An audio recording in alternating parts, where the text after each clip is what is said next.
Koalas are a power pose on roles in schools, while the outlook for Australia's listed icons remains poor. Brisbane, Australia, CNN. One was koala, the other was husky. Both were arguably out of place on the warm August night in the subtropical Brisbane, the capital of Queensland in Australia's northeast. Home security video captured the moment they locked eyes in the suburban backyard surrounded by the high metal fence. With deep rumbling growls, the koala advanced towards the retreating dog, for the moment appearing as the aggressor in the encounter that typically ends with a dead marsupial. But not this time. From the street, neighbor Sophia Windsor heard the growling and barking and raced to backyard to see the dog shaking the koala by the belly. Then the koala grabbing the dog around the neck.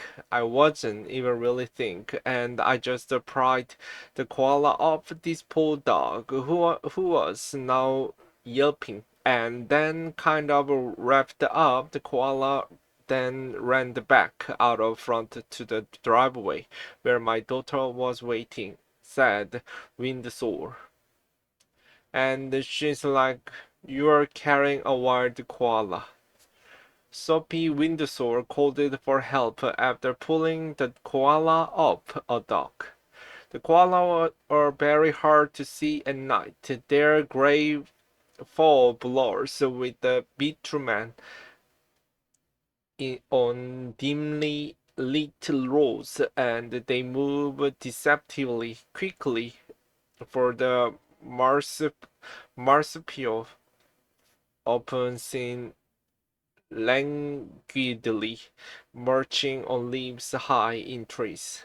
But for the endangered species whose population numbers are said to be unreliable due to their elusive nature, koala sightings are becoming a or too common during breeding season in some areas in and around Brisbane, and not just in trees.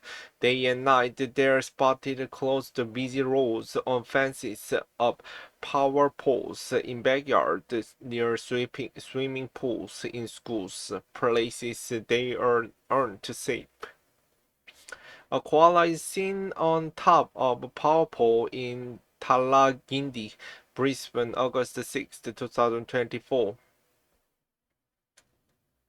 The koala was rescued from the pole area of the suburban backyard on August 6, 2024. Waiter found a perch in the school after wandering across the road on September 4, 2024.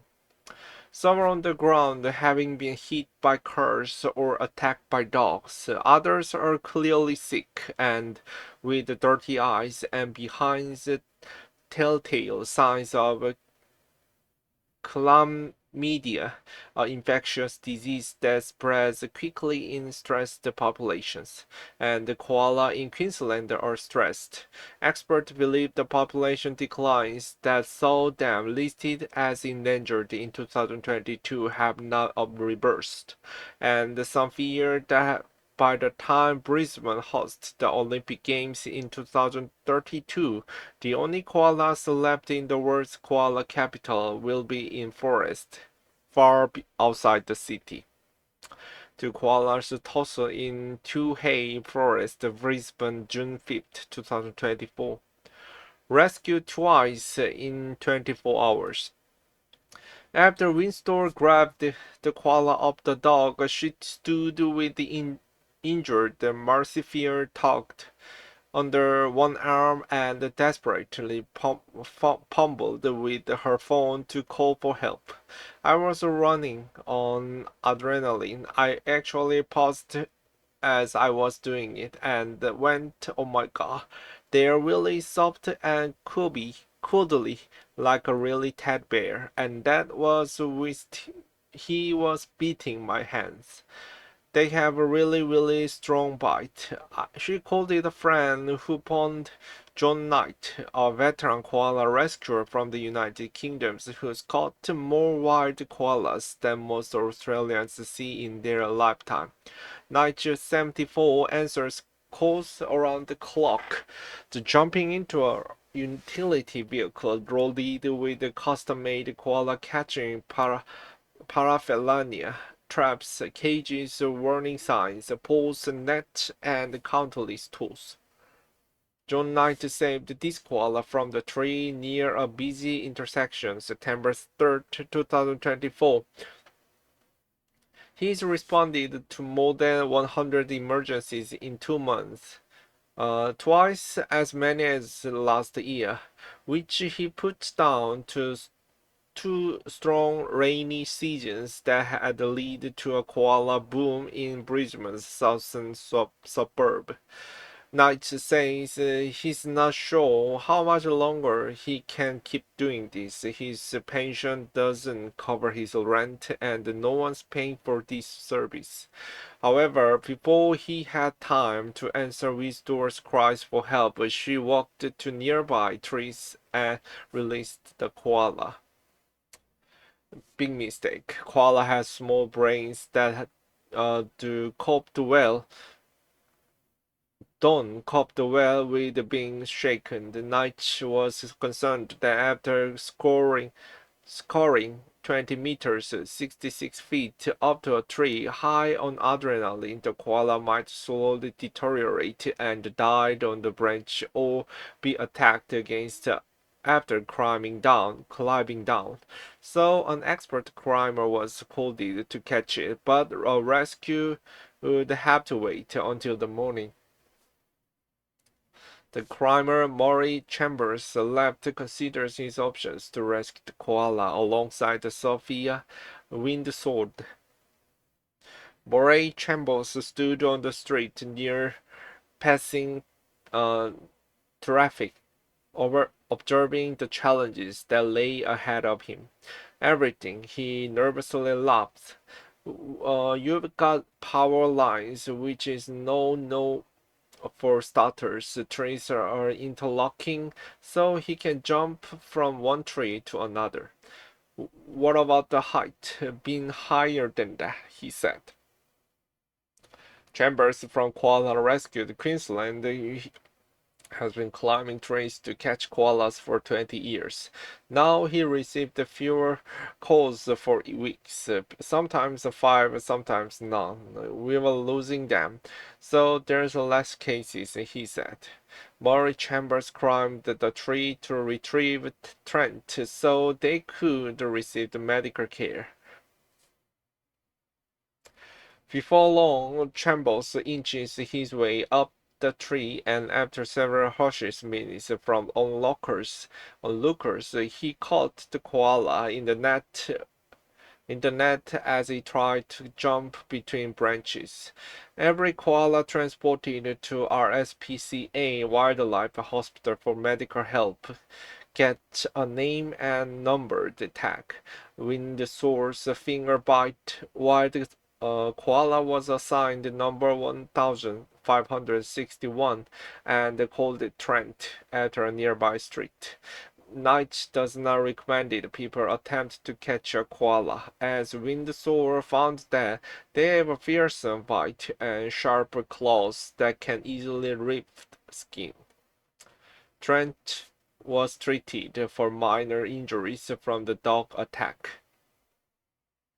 National rescue effort underway. Koala mostly live down Australia's eastern coast, and they're endangered in New South Wales and Australian Capital Territory, as well as Queensland. In 2022, a 10-year national recovery plan was launched to stop the decline in numbers and improve the size, quality, and connectivity of koala habitat in the listed areas.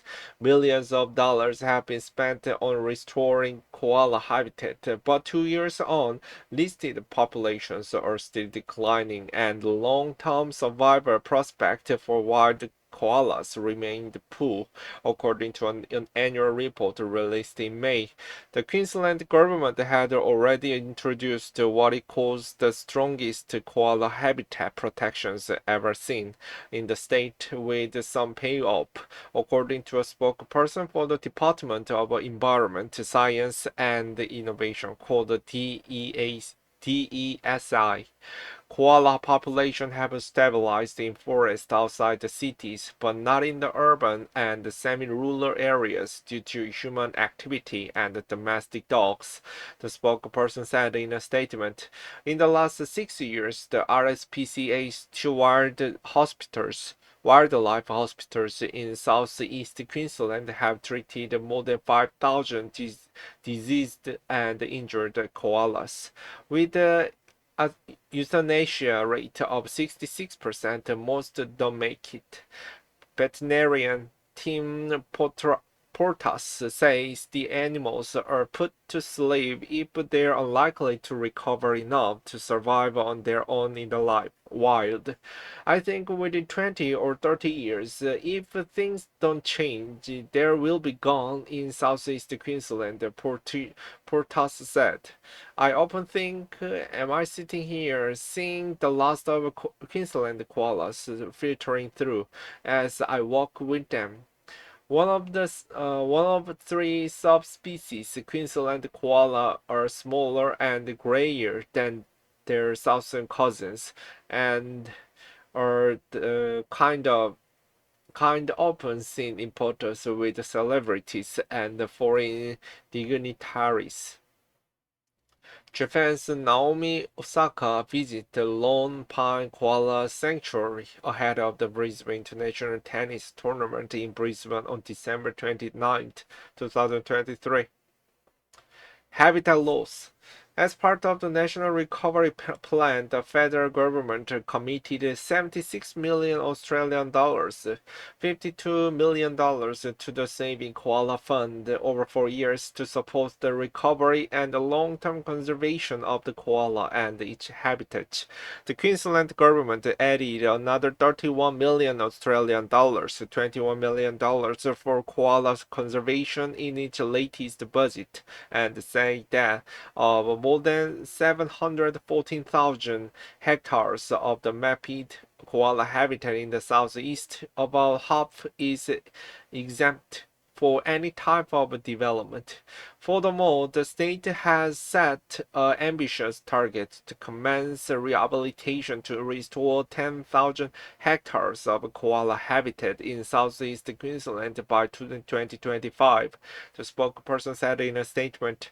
But conservationists say it's nowhere near ambitious enough given the scale of the deforestation that's occurring elsewhere. It's incredibly low ambition and woefully inadequate, said Natalie Frost from the Queensland Conservation Council.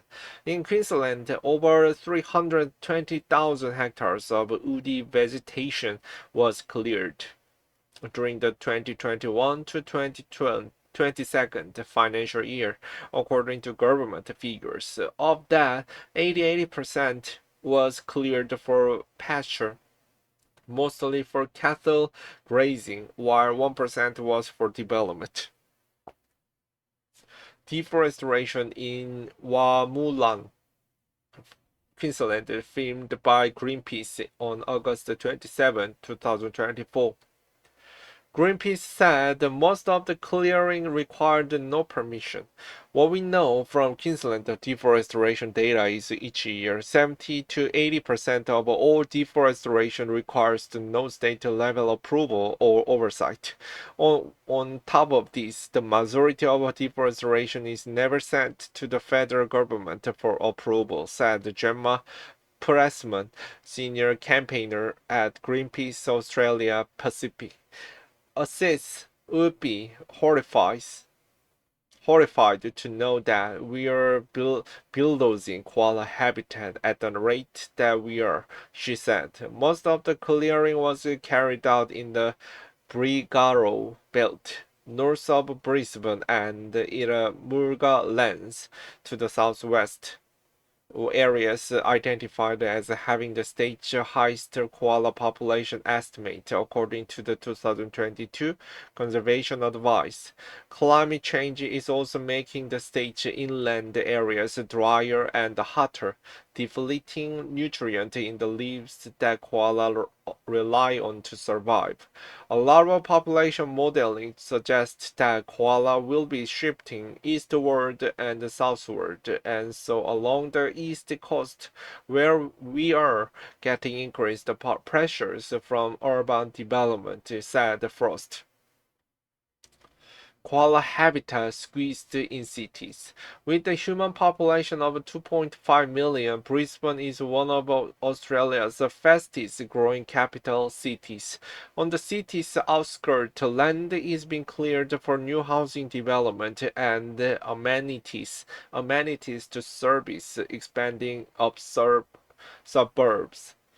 Joe Murray have been living in Longton, in 40 minutes drive north of Brisbane city's centre in the Moreton Bay region for 40 years. When she first moved in, she was surrounded by dozens of koalas living in eucalyptus trees, their main source of shelter and food. If you went out for the walk early morning or evening, you will be almost sure to see a koala, Murray said. The resident John Murray left, and Colin Holland with another tree they fear could be taken too. Over time, blocks have been cleared for housing, and earlier this month, woodcutters arrived next door and cut down tall eucalyptus terraticonis trees, known as forest red gums, with 228 meters over 90 feet tall, to make way for another prospective residential development. The trees were in core koala habitat, nominally protected by law, but CN understands state land clearing exceptions uh, meant the developer didn't need approval to remove them. Landowners are able to clear 500 square meters, about the size of an NBA basketball court, without formal permission. Separate exceptions exist for fire break and road access, among other regions. Garth Nola from Nola Property Development, who advised the residents of the tree clearing, said the development application would be submitted soon and declined to comment further. Trees known to host koalas are felled in Low Longton on September 3rd, 2024. A koala rescuer of 9 years, Karen Maxwell, told CNN she watched the trees fall and had since quit rescuing. She said she has saved the local koala Bo and Louise multiple times over the years and cannot face having to do it again. Once those trees are gone, Bo and Louise are not going to be with us, she said. I don't want to be the one who picked either of them up.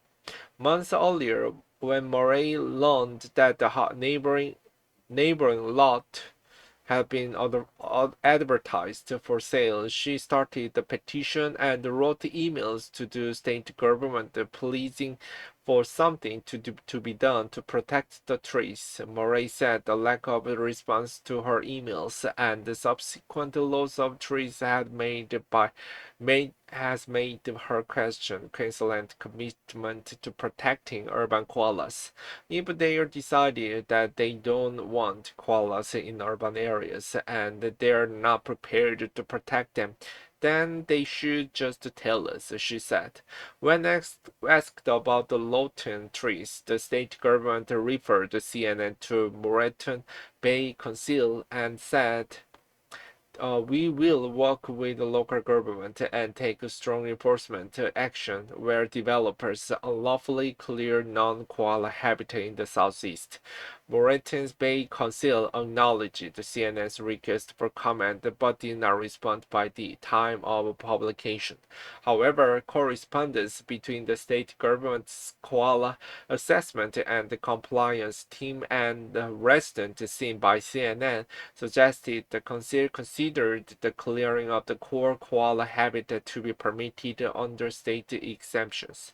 Other correspondence also seen by CNN from the senior state officials suggested the state landing clearing exemptions should not be used to support infill development. Declining numbers.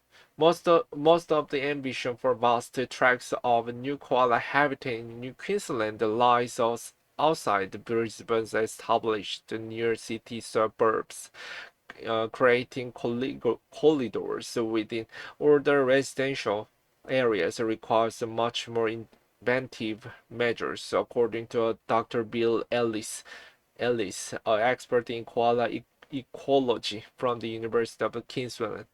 Fences have been built with log climbers that offer escape route from busy road, and 2 years ago Brisbane City Council built a bridge over the thoroughfare near a wildlife reserve. The bridge has helped many possums cross the road and at least one koala, based on footage from the wildlife camera from the last 8 months.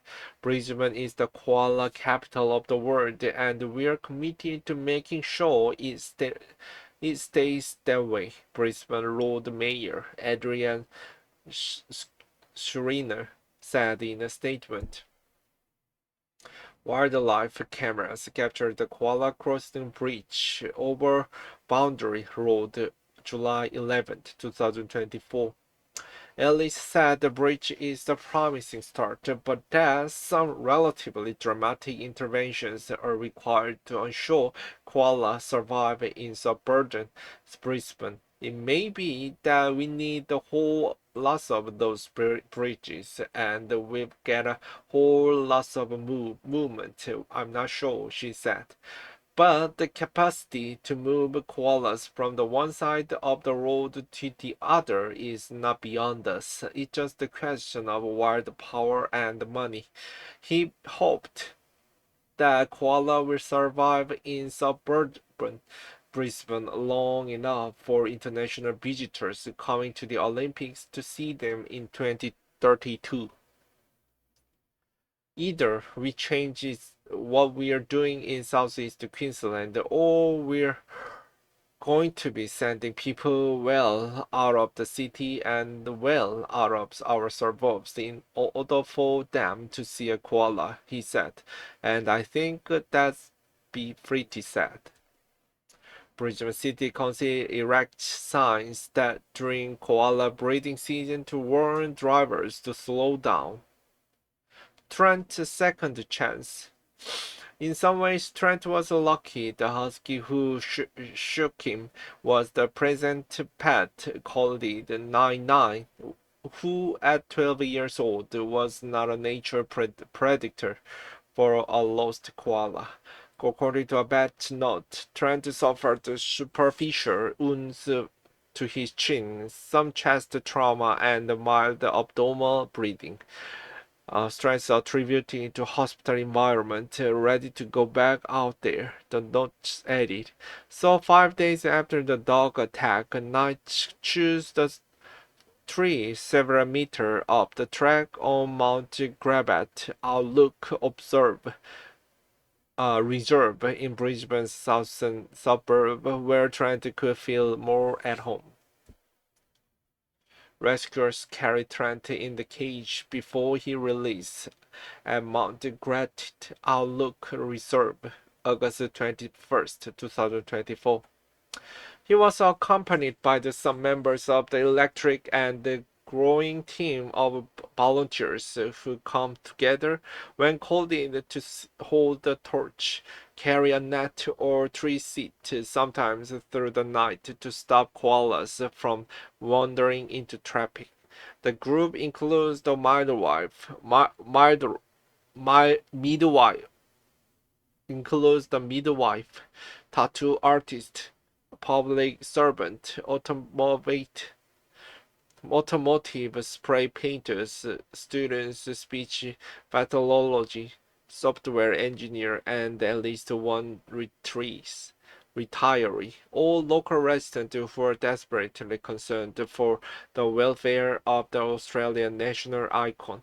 Releasing koalas is one of the rewards of what can be a heartbreaking task.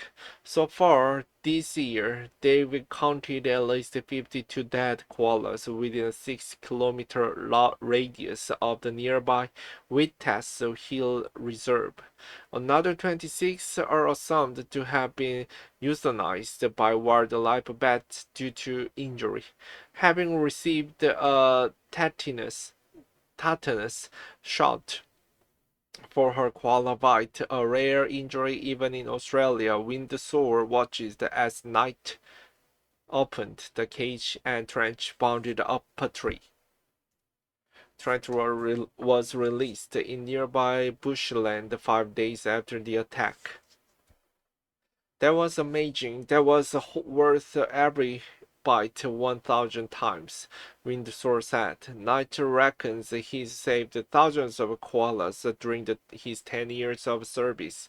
He says they need more trees to be able to move safely through urban areas and reject any suggestion that koala have become urbanized or accustomed to navigating suburban street.